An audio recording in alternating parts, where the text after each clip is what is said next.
So the next update is finally coming, which is going to be the update 14.6 called as New American Destroyers, in which Wargaming has also talked us about the upcoming new, I'm not going to say it's a new coal ship, it's an existing ship that was only available for doubloons or money, but now you can actually get it for coal. This is a British cruiser Nottingham, which in this article Wargaming has showed us that it is indeed coming, as well as a couple of other things like the new American destroyers, which I will be explaining in this video. Also the operations with flagships.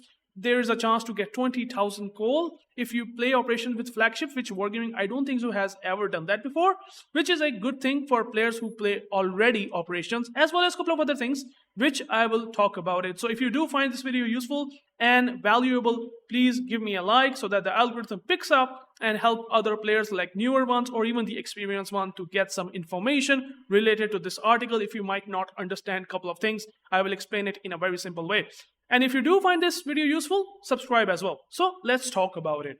By the way, always go and check out this news because it contains 1 day of Warships premium time that you can also click by participating in this offer. Just click on it, which I have already done, and you will get 1 day of premium time. So if you are missing out some premium time, well, this is a very good thing that go to this article and click on that.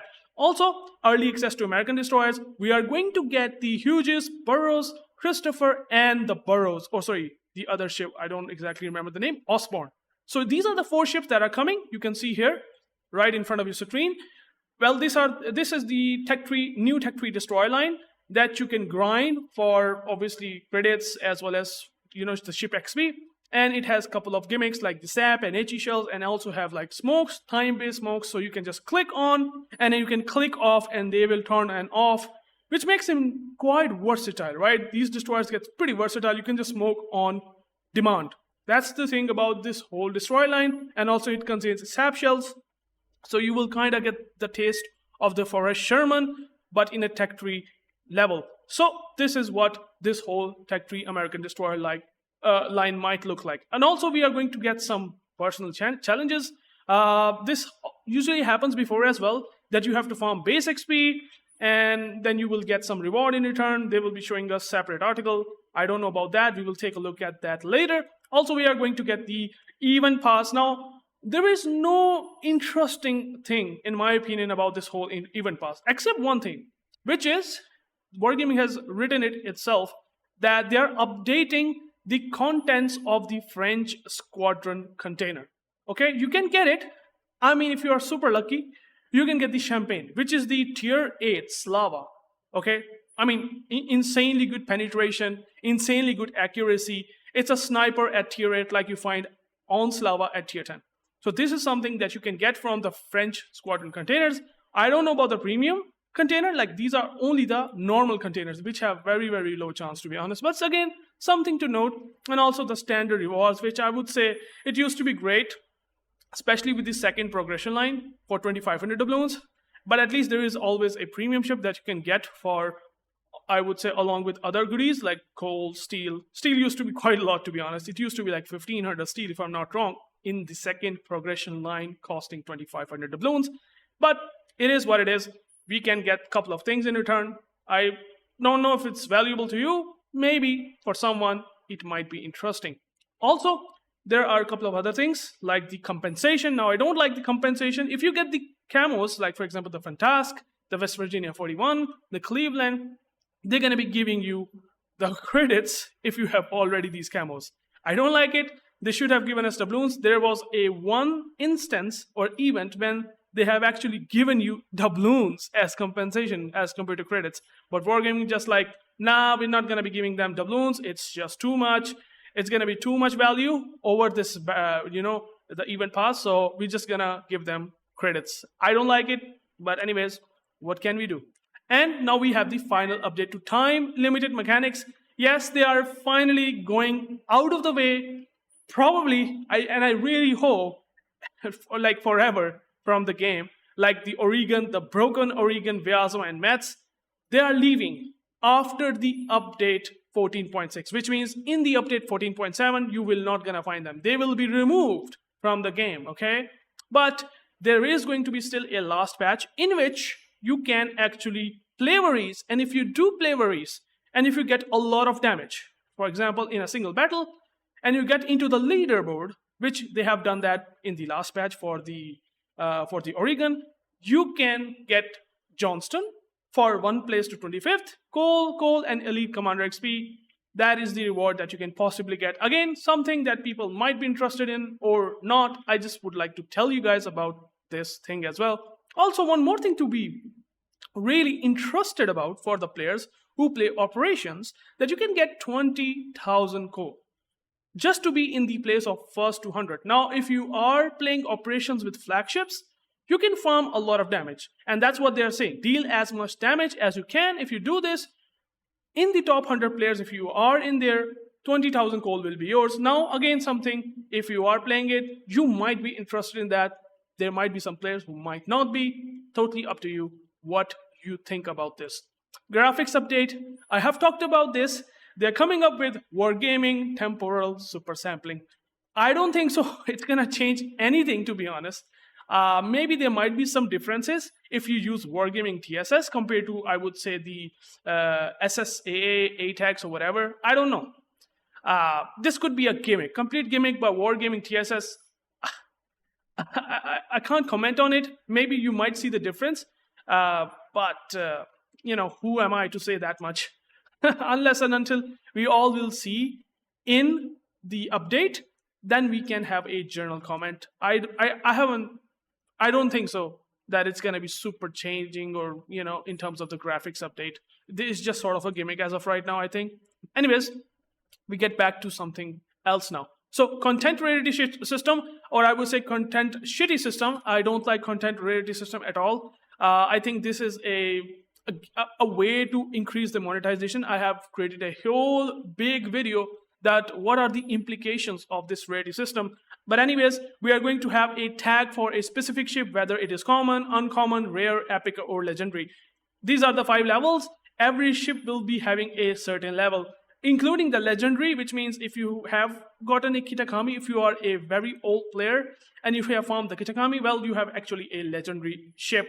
And now there might be ships like rare or even epic, like the dockyard ships that you find, like Wisconsin, or maybe the Michelangelo, the Schroeder. Those are all the epic ships, and Wargaming giving them a rarity based on that.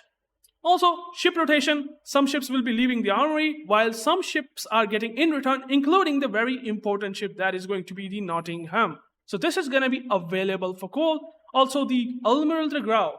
Now, this ship is interesting. Okay, I can make a video. Just let me know in the comments if you want to have a video of this cruiser. I can make it because this is coming back.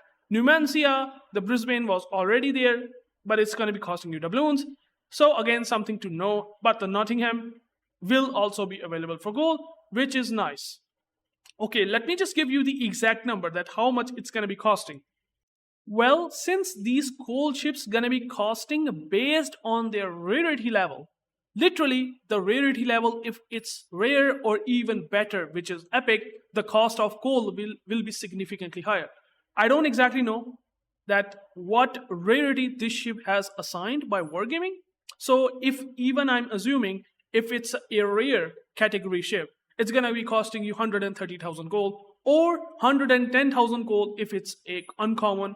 But I do believe that this is going to be a rare, since Wargaming hasn't sold this cruiser anything outside, I would say, in the premium shop directly, or it's not right now featured in the armory section. I don't think so. It's going to be costing you very cheap, like 110,000 gold. It's going to be costing you around 130 to 135,000 gold. So just if you are interested in this cruiser, be sure to hold that much gold. Also, container barrage improvement. Now this is something that I like, because you will opening up the containers and you can see the guaranteed drop rates, like how much percentage or everything. Like you can just simply go into the container section and you can open them and you will get the idea about the percentage of ship dropping or anything else dropping from those containers, and also the guaranteed drop, which means how much containers you have to open to get a ship, right?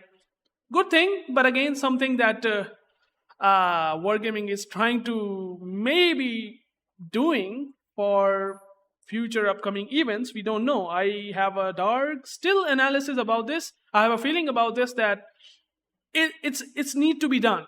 this whole thing needs to be done because something else is coming that's probably gonna need this feature.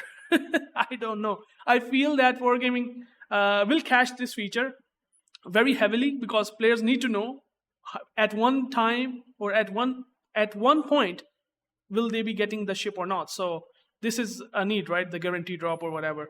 So it's a good change with the UI interface, but yeah.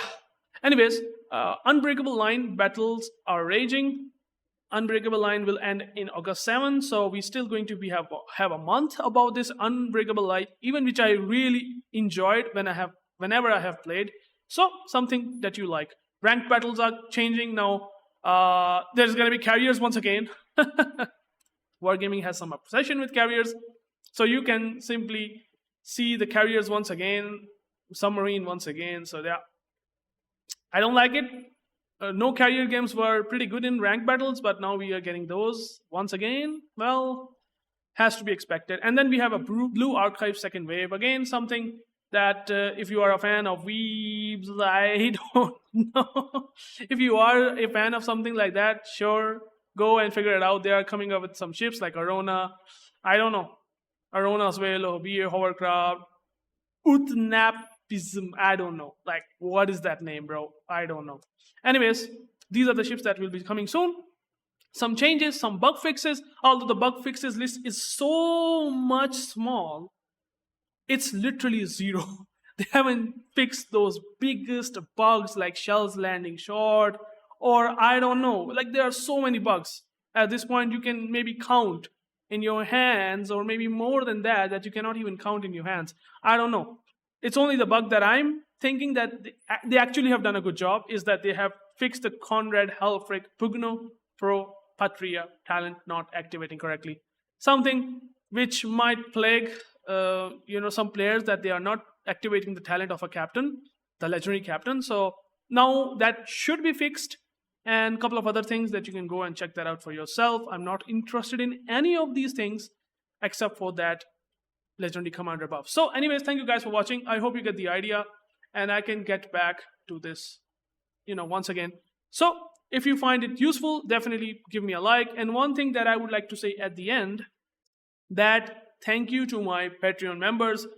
These three guys helping me a ton to basically sustain my channel in a very good way possible. And you guys are doing the great job as well. You are my followers, viewers. I really enjoy making for you guys the content, and I hope that you guys get value from this information that I timely update for you guys. So thank you guys, and also thank you to these Patreon members. And till then, I will catch you guys in the next video. Peace out.